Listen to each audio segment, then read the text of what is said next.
sometimes your greatest failures, which that definitely was at that point in my life, and may still be, honestly, catapult you into purpose, meaning, and success.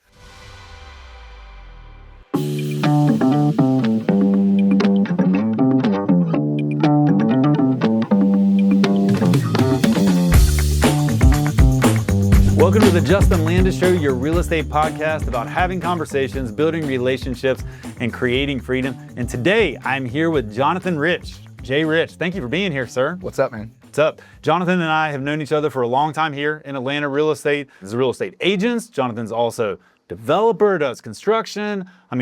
Big advocate for housing in Atlanta.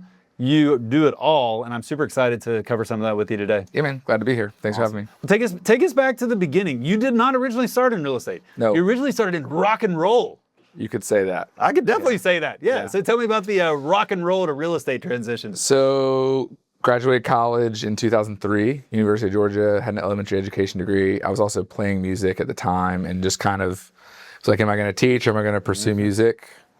And ended up playing music pretty much through my 20s. So fronted a couple of rock and roll bands, traveled the country. Man, I wish I could go back and see you do that. That would be awesome. Yeah, it was a time. It was a time. We could talk about it for a very long time, but I was in all of the rooms you want to be in. I had all the relationships. I just never quite got the break that was like, okay, this is a for sure solid, sustainable career. Yeah. So I was doing that in my 20s. I had some other kind of side hustle jobs, and one of the side hustle jobs was working as a creative director for a small church plant in downtown Atlanta. Okay. We met a guy through that had moved to Atlanta and was renovating houses in this neighborhood called Kirkwood I'd never heard of. And I got it was actually a terrible idea to flip a house with this guy. He knew a guy he moved to Kirkwood, and he knew a guy who was renovating houses, and he's like, we should do this. And I was like, why not? I got 3 other jobs. Let's add this to it.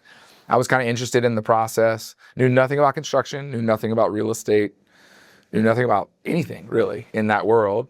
But he had a friend who did, supposedly. Yes. And so we got into, we bought a house. I borrowed money from my parents, $30,000, and we bought a house for $160,000 on Hosea Williams Drive. It's called The Flip That Flopped in our house. Yeah. And in 2007, we bought it. And in 2008, we didn't sell it. And the market, as you know, was crashing around Going us. down heavily, yeah. Yeah. So I was married for 2 years, had a 6-month-old at the time. And still playing music, still traveling, still doing some other side hustle jobs. I've got this house now that's renovated, as well as you could do for not having any idea what you're doing. Yeah. That will not sell under any circumstances as the market was crashing. And fortunately, my wife is a labor and delivery nurse. We were renting at the time. So the only real out was refinance into an owner-occupant loan and move into it and buy out my partner. I basically paid off the debt that he had, which I think $5,000, and just was like, hey man, you're free of the liability. We're moving into this thing. That's the only out. And so I've got a 6-month-old and I'm 28 and I move into the greatest failure of my life. I start living in it. But that greatest failure was actually the beginning of something. That's right.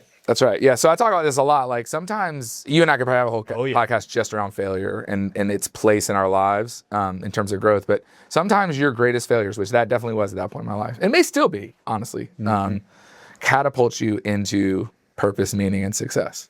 And that is for sure my story with The Flip That Flopped. So what was the first thing that catapulted from there? What was the next? So we move into it. So we're living in Virginia Highlands in a rental. Okay. That's where the church was. We thought we would live there for a while, even though we could never afford to buy. We just thought this is where churches were going to be.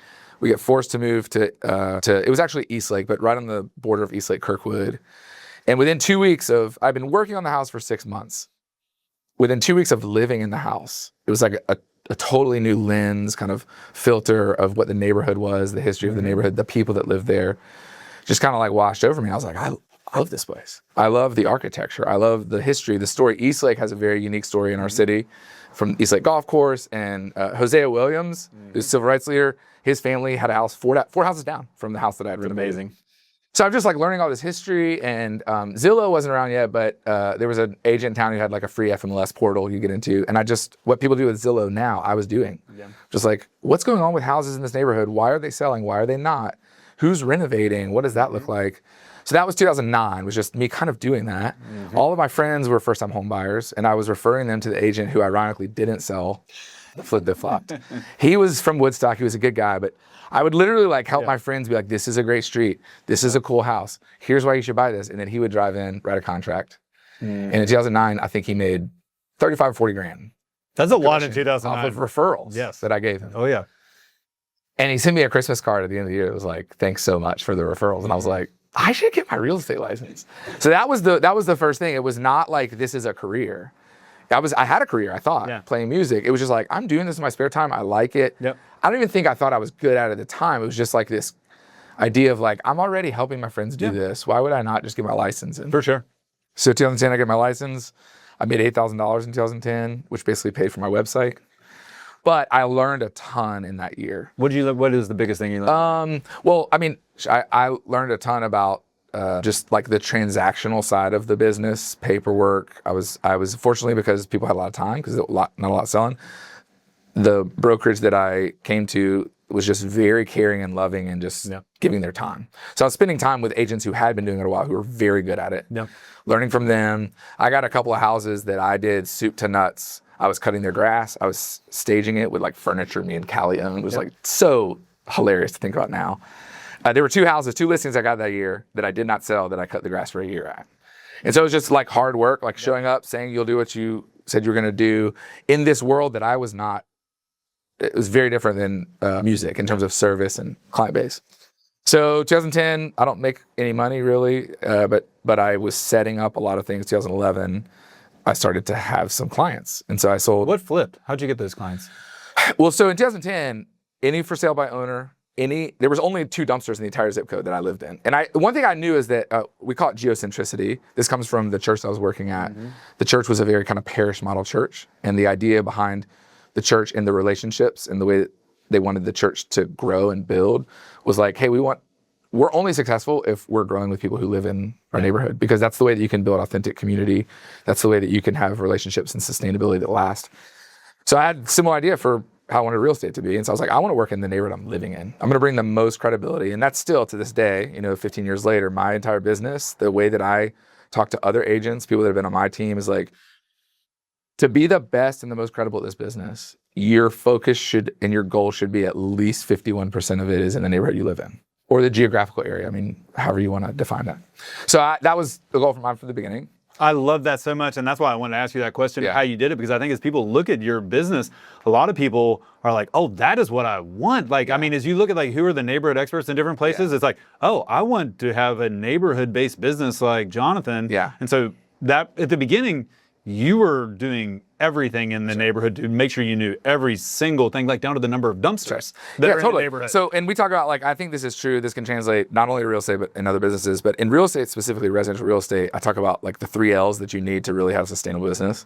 Leverage everything. Leverage your network, leverage listings when you get them, leverage any skill set that you naturally have, things that make you excited.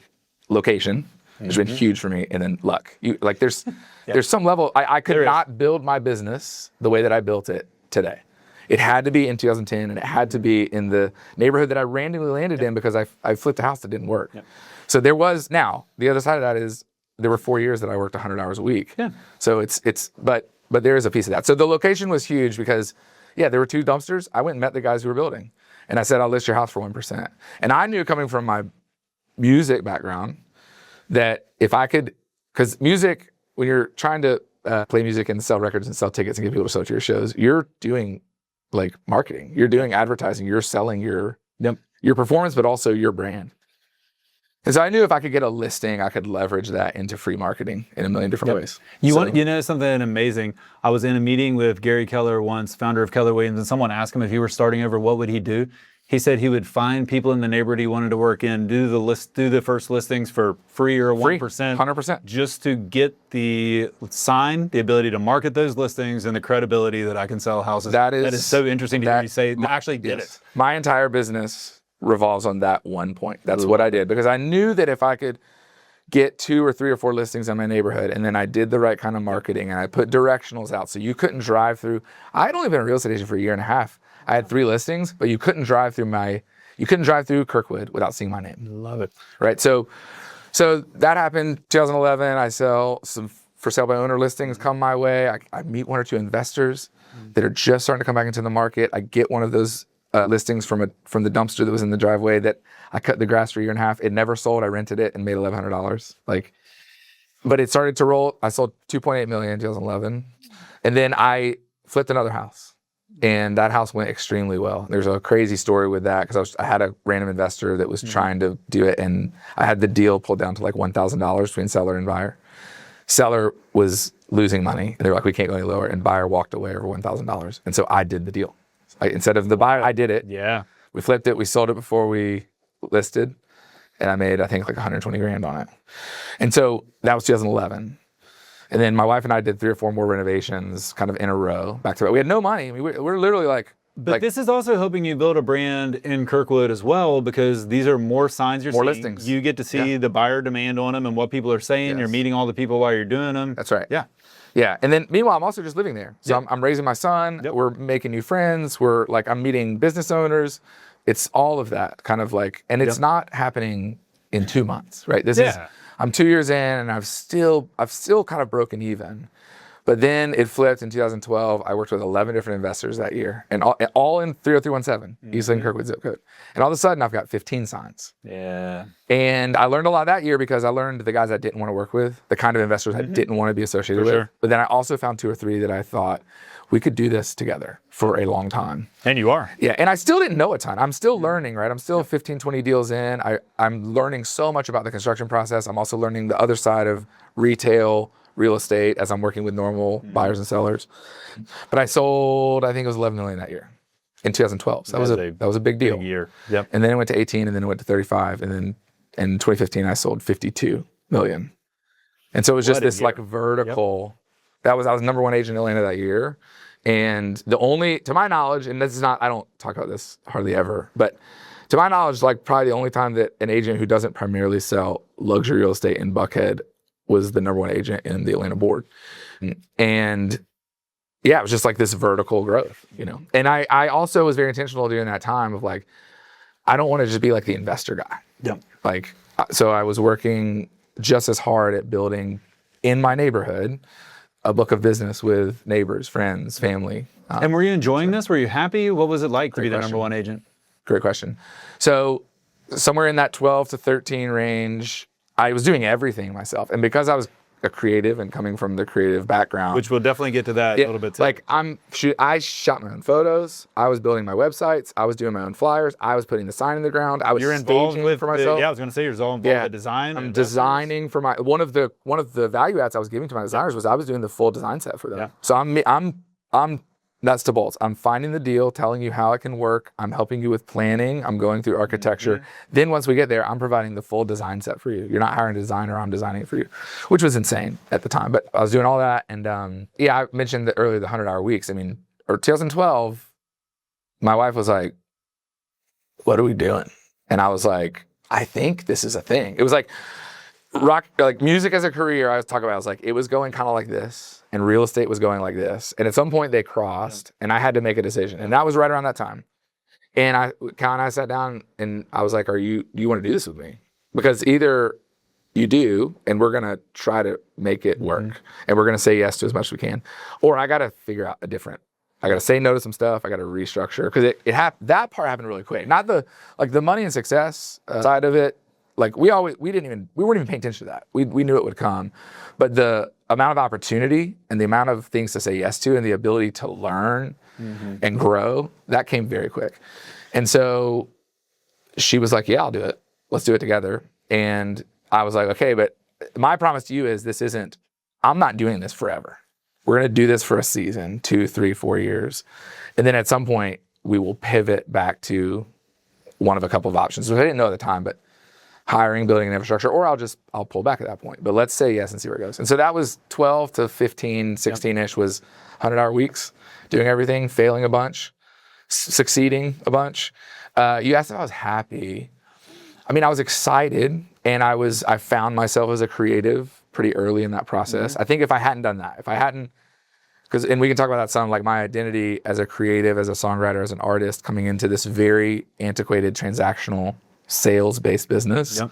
If I hadn't found myself as a creative, I think I would have probably burnt out or pivoted out somewhere in the middle of that. Well, let's process. pivot to that, because you have built such a great brand. You are so creative. This is a transactional business. I mean, Right. like, it has to be. That's how like almost every real estate agent gets paid on the transaction. Yeah. So you have to have the transactions, but you've brought a level of creativity that I think few people have been able to do. For the person who's listening that wants to bring creativity, or they're like you, what advice would you give them, and how did you do that? I appreciate you saying that. I mean, That means that's a so lot, true. but Yeah. To me, the creativity in my experience in my life, the creativity is preceded by a deep desire to just serve people.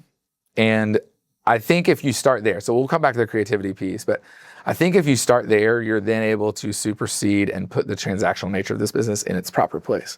So that was really it for me. Before it was like, hey, where do I find myself in the creative process? Where do I find myself in like the outlets of being creative, telling stories? Like, it was like, how do I serve people well in this business? Yep. And so I think that's the first thing I would say is like, if that's not like a posture or like a perspective that you can find, it's not gonna happen. Yeah. And you will burn out. You will. There is a way to do this business and be very successful. There are some people in this city right now that are at the very, very top of what we would, look at as kind of like the successful food chain, that I'll be shocked if they're doing it 10 years from now. And that's not a knock. It's not a knock on them at all. Or that, even not them, but that idea of like, hey, look at the top 5 in sales and volume.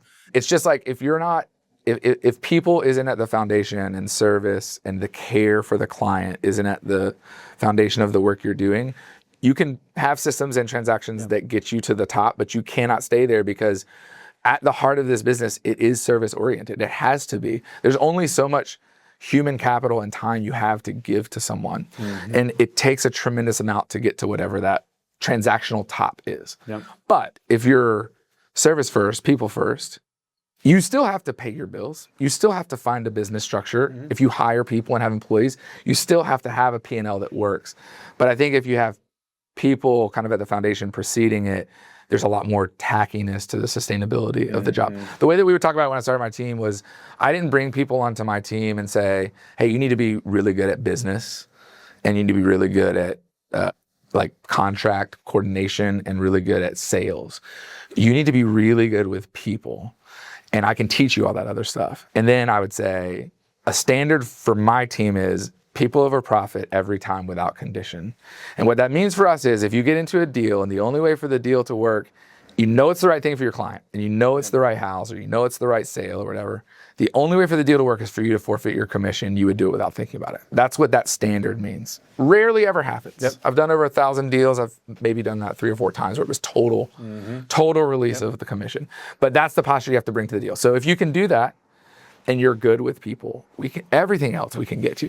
Man, I'm smiling because we have so many similarities. I start every new real estate conversation when I meet an agent or whatever. I always start with, hey, I have a belief that real estate's a people business. That's like always my opening line. And then at JOG, our mission has been to serve our clients, coworkers, and community above ourselves since the beginning. And I do think that in that, rooted in service, that is what produces the longevity, because you're doing it for others, not just for yourself. Yeah. And you won't be chasing kind of like frivolous goals that will burn you out, that will leave you empty. You can get all the money in the world. You can get all the notoriety or success or power in this business, but if you get home and you're alone, like, you will not keep doing it. You just won't, because there's so much like relational equity and damage that happens in serving people in this business, whether that's your goal or not. Yep. So since you've taken that service and you've actually elevated to an even bigger service to like the whole city of Atlanta. I mean, I would say that. Yeah. Tell us a little bit about, I think you had a cohort experience where you kind of helped realize like, hey, maybe like this is for the city, like I'm for the city. Yeah, 2 things. So I was in those early years, 12, 13, 14, 15, I was in a like business growth and development cohort at Plywood People, which is an organization we've both been involved in. And it was a very cool cohort because I was the only real estate guy in it. So it was like 8 entrepreneurs early in their career, but all different businesses. And so the only kind of common thread was that all of us were in similar places in the growth of our business. And we were all kind of like solopreneurs or like small businesses with a couple of employees. So we did this exercise one day where we just switched places with somebody. And so my good friend, BT Harmon, who runs a design agency called the Harmon Agency in town, he got me. Mm-hmm. So he was supposed to put a 5-minute kind of business plan together for Jared Atlanta, and then I was supposed to do one for him.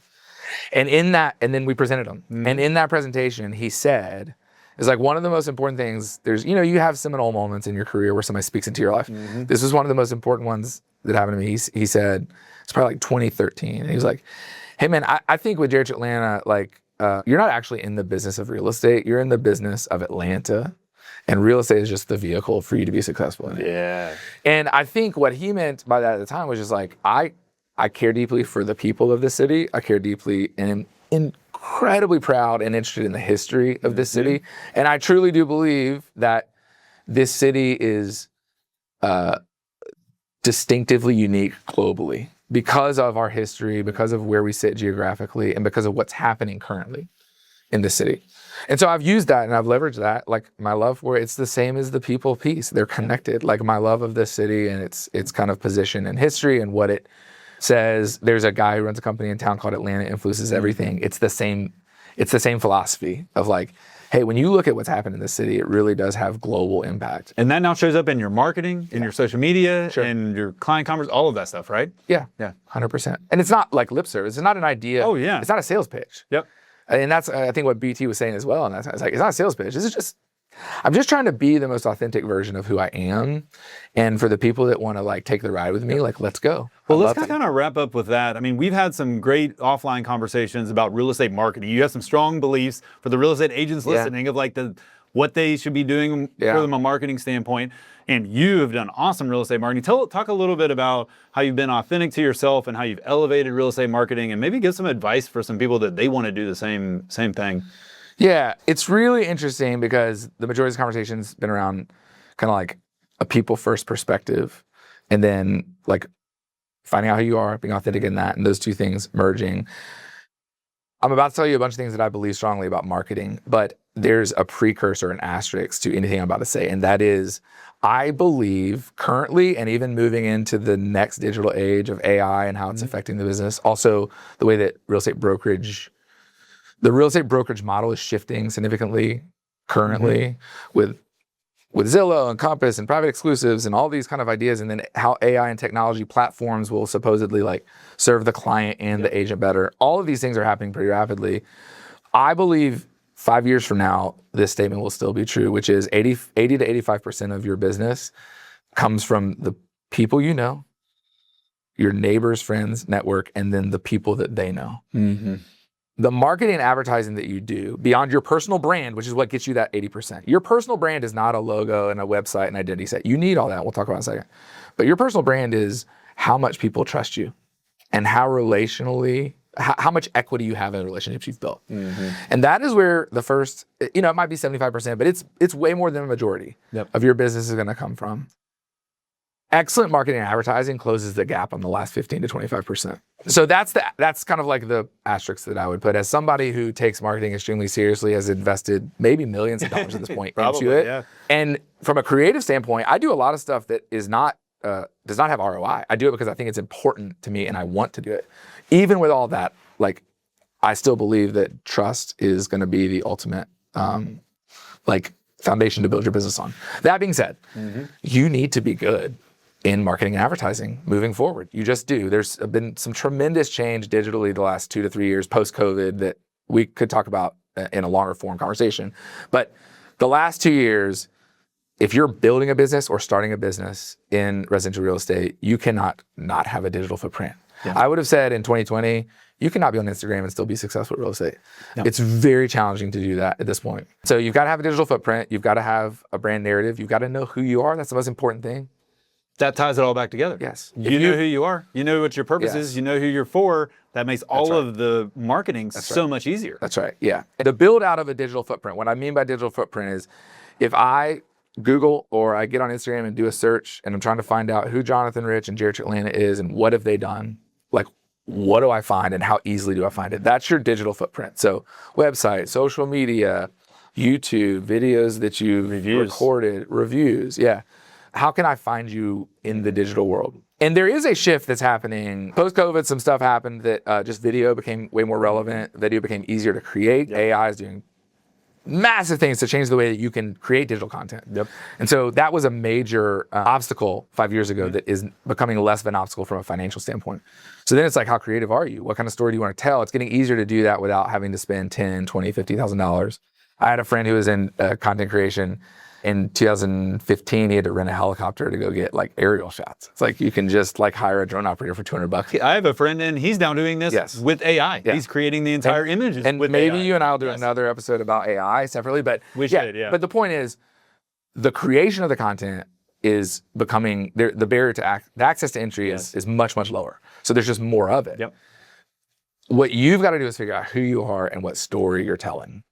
The excellence of the digital content matters, but not as much as those two things. And so that's what I would say is like, if you're trying to build a brand and marketing, who you connect with on a brokerage level matters because there's going to be some brand equity there that you need to attach yourself to. And then when you're talking about your personal brand, like you got to do it. You got to be disciplined and you have to spend money on it. The thing that I tell all the agents that we work with at my brokerage and at my team is like, you really need to be thinking about 10% of your total gross commission. And when you survey, so say that 10% of your total gross commission on marketing that property. Yes. But when you surveyed people, how much were they spending? Because didn't you like... less than 3. Yeah. Yeah, so I did a huge kind of marketing research project a year and a half ago because we were doing some branding work at my brokerage. And I was just trying to also help agents in this kind of digital shift, like catch up. And so, yeah, we interviewed probably 75 agents, not just at our brokerage, across a bunch of friends of mine and stuff. And we found that most agents were spending somewhere between, depending on like their average sale price, but somewhere between 2 and 4% at the most. And I would say 10% is the minimum. And it's not just on listing transactions. Listings and on buyer side, 10% of your gross commission should go into a marketing and advertising bucket because it's not just selling the property. You're not spending, I spend way more than 10%. I mean, I did a huge project last year that had tremendous impact on the Atlanta market as a whole. And it was a $3.5 million deal. So it's a massive commission check. I spent over half of it on marketing and advertising. So, but that 10% number is not meant to just do a video or do very good pictures or build a website for that listing. It's meant to build a portfolio of excellence that you can then show to your potential future clients around, this is who I am as a storyteller. This is who I am as a marketer and an advertiser. This is the kind of work that I can do.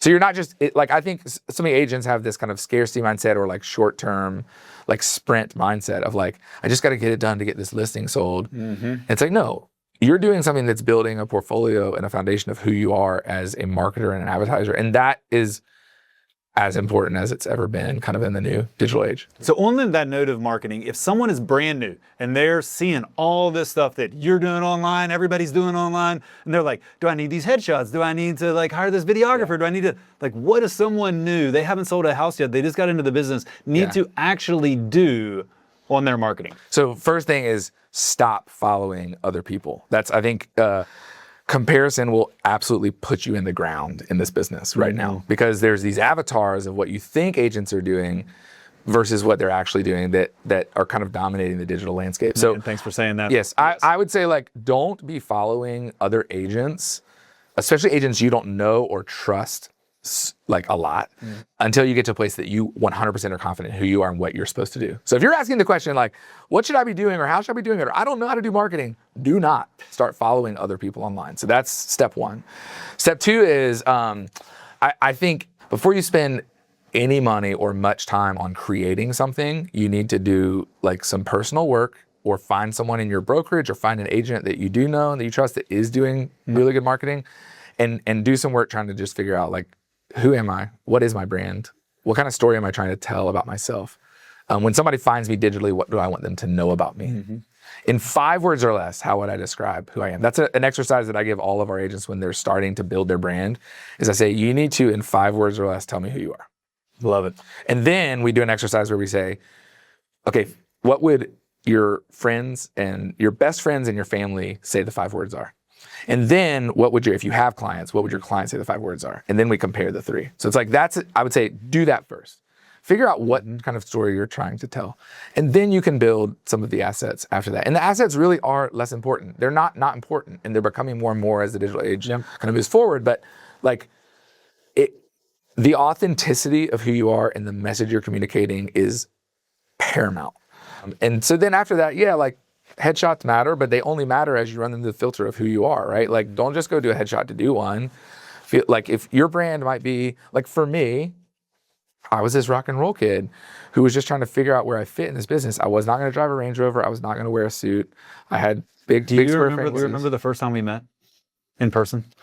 I don't. It wasn't with Rich, was it? Was that? We had coffee in Candler Park, and you rolled up on a scooter. Yeah. I had never met you. At this point, I wore business casual. A lot of times I would wear a tie, you know. So like, I got my slacks all dressed up. You had your jeans and T-shirt, rolled in on the scooter, and I was like, "There's different ways to do this, and you're doing you, and I'm doing me." That's right. Yeah. Yeah. And the thing is, like, I think for the two of us, we could say with a good amount of confidence, and I've known you for a long time now. This is who you are. This is what I wear. And it's extremely believable. And I've known you long enough to be like, yeah, it's legit.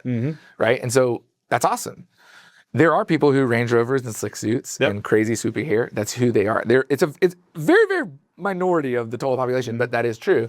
But if you're not that, don't be that. Be who you are, figure that out. And then at that point, when you're confident in that piece, like maybe find somebody that you're like, I really like what they're doing, and go talk to them about what they think is most important. I love it. But the one other thing I will say is you do have to have a digital footprint.